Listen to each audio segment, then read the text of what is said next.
دو قسموں کے concept exist کرتے ہیں۔ پہلا کانسیپٹ جو ان اسلامک ہے، اور وہ concept it is based on this بیلیف۔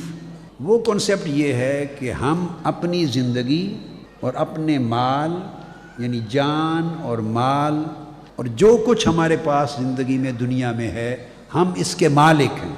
We are the owners of our life, we are the owners of our person, we are the owners of our wealth, we are the owners of our belongings.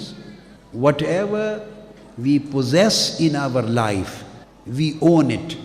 یہ ایک concept. اس concept کی اگر history کو trace کریں قرآن مجید میں، تو فرعون کے زمانے میں اس کنسیپٹ کی ہسٹری حامان اور قارون سے اوریجنیٹ ہوتی ہے۔ اس کنسیپٹ کے جو انٹروڈیوس کروانے والے وہ کہتے تھے کہ جو مال، دولت، منصب، office, authority, wealth, belongings, whatever we possess, وہ کہتے ہیں کہ یہ ہم نے کمایا ہے، we have earned through our own skill, through our professional ability, by the means of our intelligence, through our efforts. ہم نے اپنی کوشش کر کے، اپنی عقل سے، اپنی ذرائع سے، اپنے اسکل سے، اپنی ہوشیاری سے یہ سب کچھ کمایا ہے، یہ ہمارا ہے، سو ہم اس کے مالک ہیں۔ ہماری مرضی جس کو چاہیں دیں، جہاں چاہیں خرچ کریں، جہاں چاہیں خرچ نہ کریں۔ ہماری اتھارٹی پر کوئی چیکس اور بیلنسز قائم نہیں کر سکتا۔ اگر اس تصور کو مان لیں تو کوئی شے حرام نہیں ہے، کوئی حلال اور حرام کا فرق نہیں ہے۔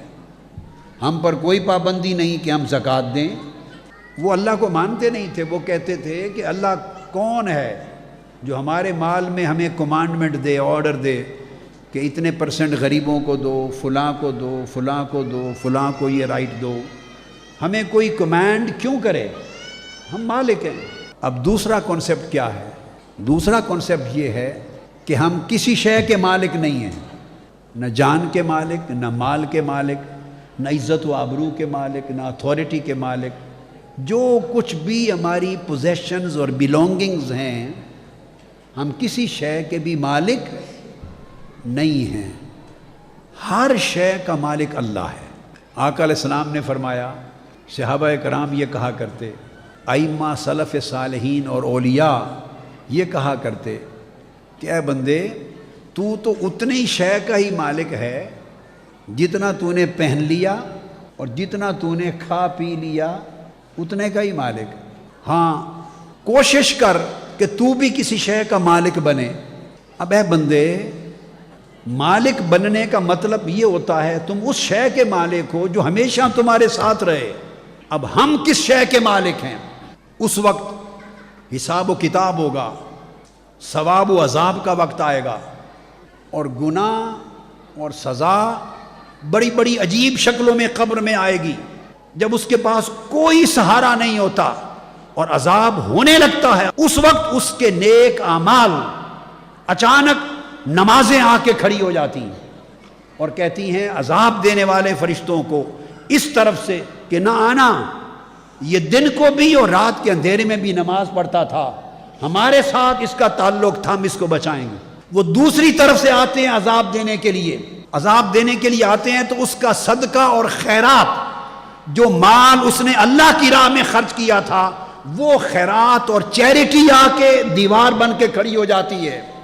وہ صدقہ خیرات میں دیا گیا پیسہ دیوار بن کے کھڑا ہو جاتا ہے اور کہتا ہے کہ میں تمہیں عذاب نہیں دینے دوں گا۔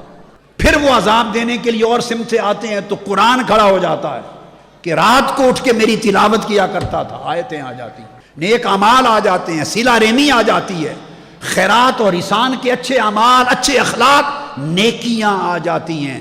وہ نیکیاں جن کو ہم حقیر سمجھتے تھے، وہی مشکل وقت آیا تو قبر میں بچانے کے لیے آ گئیں۔